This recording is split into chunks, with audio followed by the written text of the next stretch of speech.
Welcome to our channel stitching textbook. நம்ம இன்றைக்கி பார்க்க போகிறது கிராஸ் பீஸ் எப்படி கட் பண்ணி கிராஸ் பீஸை ஜாயின் பண்ணுறது அப்படிங்கிறத நம்ம பார்க்க போகிறோம். ஸோ இந்த கிராஸ் பீஸ் நம்ம எதுக்கு மோஸ்ட்லி யூஸ் பண்ணுவோம்னா கழுத்துப்பட்டிக்கு தான் யூஸ் பண்ணுவோம். ஸோ நான் ப்ளவுஸ் கட் பண்ணி முடிச்சாச்சு. கட் பண்ணி முடிச்சதுக்கப்புறம் மீதி இருக்கிற பீசஸ் தான் நான் வந்து கிராஸ் பீஸ் எடுக்க போகிறேன். ஸோ மீதி வந்து எனக்கு இவ்வளோ மிச்சம் இருக்குது.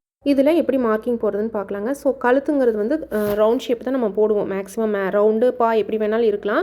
ஸோ அதுக்கு நம்மளுக்கு ஸ்ட்ரெயிட்டாக எடுக்கக்கூடாது. இந்த மாதிரி கிராஸ் பீஸ் தான் எடுக்கணும். அப்போ தான் அந்த ஃப்ளெக்சிபிளாக அது வளைஞ்சு கொடுக்கும். நீங்கள் ஸ்ட்ரெயிட்டாக எடுக்கும்போது எந்த டிஃப்ரென்ஸுமே வந்து உங்களுக்கு தெரிஞ்சிருக்காது. ஸோ இந்த மாதிரி கிராஸாக நீங்கள் இழுத்து பார்த்தீங்கனாலே உங்களுக்கு அது அந்த ஃப்ளெக்சிபிலிட்டி வந்து இதில் உங்களுக்கு தெரியும். நல்லா இழுத்து கொடுக்கும். ஸோ இப்போ நம்ம டேப்பில் மார்க் பண்ணும்போது என்ன ஆகும் அப்படின்னா உங்களுக்கு அந்த கரெக்டான லைன் போடுறதுக்கு கொஞ்சம் கஷ்டமாக இருக்கும். அதாவது கரெக்டான கிராஸ் லைன் உங்களால் போட முடியாது. அதனால் இப்போ ஸ்கேல் யூஸ் பண்ணிட்டீங்க அப்படின்னா உங்களுக்கு எந்த ஒரு தப்புமே வராது. ஸோ ஸ்கேலோட அளவு எவ்வளோ இருக்குன்னு பார்த்தீங்கன்னா 1.25 இன்ச் இருக்கும். ஸோ நம்மளுக்கு கரெக்டாக அந்த 1.25 இன்ச்சு ஸ்கேலோட அளவு நீங்கள் எடுத்துட்டிங்க அப்படின்னா உங்களுக்கு எந்த மிஸ்டேக்ஸுமே வந்து வராது. ஸோ கட்டிங்கும் நீட்டாக வரும் உங்களுக்கு. இப்போ லைனும் ஸ்ட்ரெயிட்டாக வரும்போது உங்களுக்கு என்னாகும், நீங்கள் கட் பண்ணும்போதும் எடுக்கிறதுக்கு ஈஸியாக இருக்கும். ஸோ இந்த மாதிரி ஸ்கேலோட ரைட் சைடில் ஒரு லைன், லெஃப்ட் சைடில் ஒரு லைன் போட்டுக்கோங்க. நான் இன்னும் டார்க்காக போட்டு காட்டுறேன் உங்களுக்கு. ஸோ இந்த மாதிரி லைன் வந்துட்டு உங்களுக்கு ஸ்ட்ரெயிட்டாக வந்துடும். சரிங்களா? இப்போ நீங்கள் டேப்பில் வச்சு போடும்போது என்னாகும், மேலே ஒரு மார்க்கிங், கீழே இந்த மாதிரி சென்டரில் ஒரு மார்க்கிங் போட்டு அதுக்கப்புறம் நம்ம லைன் போட்டு அது மேலே நம்ம கட் பண்ணுற மாதிரி இருக்கும். ஸோ நீங்கள் இந்த மாதிரி ஸ்கேல் வச்சுக்கிட்டீங்க அப்படின்னா நீங்கள் ஒரே இதாக வந்து உங்களோட டைமும் சேவ் ஆகும், கட்டிங்கும் நீட்டாக வந்து உங்களுக்கு வரும்.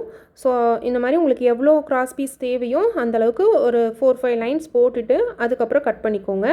ஸோ உங்களுக்கு துணி வந்து இருக்கிறத பொறுத்து, இப்போ எனக்கு இது லென்த்தியாக இருக்கிறதுனால நான் லென்த்தாக வச்சு போட்டுக்கிறேன். உங்களுக்கு இது தான் ஷார்ட்டாக இருந்துச்சு, துணி கம்மியாக தான் இருக்குது அப்படிங்கும்போது நீங்கள் கம்மியாக எவ்வளோ பிட் வந்து கிடைக்குதோ அதுக்கு தகுந்த மாதிரி நீங்கள் எடுத்துக்கோங்க. ஸோ இதுக்கு எனக்கு வந்து 4-5 பீசஸ் இருந்தால் சரியாக இருக்கும். 4 பீசஸ் இருந்தால் சரியாக இருக்கும். ஸோ அதனால் நான் 4 பீசஸ் மட்டும் இப்போ நான் மார்க் பண்ணி எடுத்துக்கிறேன். ஃபைனலாக இதையே கட் பண்ணி எடுத்துடலாம். கிராஸ் பீசஸாக நம்மளுக்கு எவ்வளோ தேவையோ அதை மட்டும் கட் பண்ணி எடுத்துக்கோங்க. ஸோ சின்ன சின்ன பீசஸாக இருந்துச்சுன்னா உங்களுக்கு ஜாயின் நிறைய போடுற மாதிரி இருக்கும். ஸோ இந்த மாதிரி லென்த்தி பீசஸாக இருந்துச்சுன்னா உங்களுக்கு ஈஸியாகவும் முடிஞ்சிடும் வேலை, ஃபினிஷிங்கும் நீட்டாக வரும். ஸோ மேக்ஸிமம் இந்த லென்த்தி பீசஸ் இருக்க மாதிரி ட்ரை பண்ணிக்கோங்க. அவ்வளோதான், நம்ம கட் பண்ணி எடுத்தாச்சு. இதுதான் நம்ம கட்டிங் பீசஸ். இதை வந்து நம்ம எப்படி ஜாயின் பண்ணுறதுன்னு பார்க்கலாம் குயிக்காக. ஸோ நம்ம கட் பண்ணி எடுத்துருக்க பீசஸை இந்த மாதிரி ட்ரையாங்கிள் ஷேப் மாதிரி இருக்கும் இல்லைங்களா, அதில் வந்துட்டு நம்ம ஸ்ட்ரெயிட்டாக கட் பண்ணி விட்டுருங்க. சரிங்களா? இந்த மாதிரி சாய்வாக இல்லாமல் ஸ்கொயர் மாதிரி இருக்க மாதிரி இருக்கணும். நல்லா ஸ்ட்ரெயிட் பீஸாக கட் பண்ணி நான் அந்த 4 கிளாத்லேயும் எடுத்துருங்க. சரிங்களா? ஃப்ரண்ட்டு பேக் முன்னால் பின்னால் எல்லாமே எடுத்துகிட்டு இப்போ நீங்கள் துணியை எப்படி வைக்கணும் அப்படின்னா, நான் இதில் 4யுமே எடுத்துட்டேன். இப்போ எடுத்ததுக்கப்புறம் இப்போ ஸ்டிச்சிங் நான் உங்களுக்கு காமிக்கிறேன்.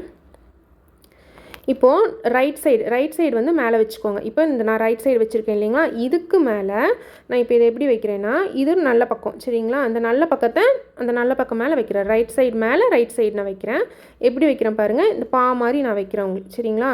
ரைட் சைடு மேலே ரைட் சைடு துணி வச்சுருக்கேன். உங்கள் கை படுற இடம் வந்துட்டு உள் சைடாக இருக்கும், ராங் சைடாக இருக்கும். இப்போ இதை ஸ்டிச்சிங் போடும்போது இந்த மாதிரி கிராஸ் போட்டுக்கோங்க. சரிங்களா? இந்த எண்டில் வந்து முடிகிற மாதிரி இருக்கணும். இந்த எண்டில் ஸ்டார்ட் பண்ணி கீழே ரைட் சைடு துணி வச்சுருக்கோம் இல்லைங்களா, அந்த எண்டில் வந்து நம்மளுக்கு முடிகிற மாதிரி இருக்கணும். சரிங்களா? மேலேயும் கீழேயும் ரெண்டுமே ரஃப் அடிச்சுக்கோங்க. ஸ்டார்டிங் அண்ட் எண்ட் ரஃப் அடிச்சுக்கோங்க. ஸோ இப்போது எடுத்ததையுமே நம்ம இந்த கொஞ்சம் எக்ஸ்ட்ரா பீசஸாக கட் பண்ணி எடுத்துடலாம். சரிங்களா? இனி அடுத்த ஜாயிண்ட்டில் வந்து நான் உங்களுக்கு கிளியராக காமிக்கிறேன். ஸோ இப்போது ஃபஸ்ட்டு இந்த பாருங்கள் நீட்டாக வந்திருக்கு. ஸோ இது வந்து ரைட் சைடு. சரிங்களா? இப்போ மறுபடியும் அதே தான் நான் சொல்கிறேன். இப்போது ரைட் சைடு வச்சுருக்கோம் இல்லைங்களா, இது நல்ல பக்கம். இது மேலேயே நல்ல பக்க துணி வந்து நம்ம வைக்கணும். அதாவது ஒட்டின மாதிரி இருக்கணும். ரைட்டும் ஒட்டின மாதிரி இருக்கணும். மேலே இருக்கிற துணி வந்து ராங் சைடாக இருக்கணும். அப்புறம் இந்த மாதிரி கிராஸ் ஸ்டிச் போட்டுக்கோங்க.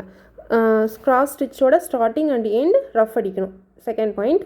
தேர்டு வந்துட்டு இதை எக்ஸ்ட்ரா இருக்கிற அந்த த்ரெட் ஸ்டிச் போட்டிருக்கோம் இல்லைங்களா, அதை விட ஒரு 1/4 இன்ச் தள்ளி கட் பண்ணி எடுத்துருங்க. இப்போ நீங்கள் கிளாத்தை திருப்பி பார்த்தீங்கன்னா உங்களுக்கு ஸ்ட்ரெயிட் பீஸ் கிடச்சிரும்.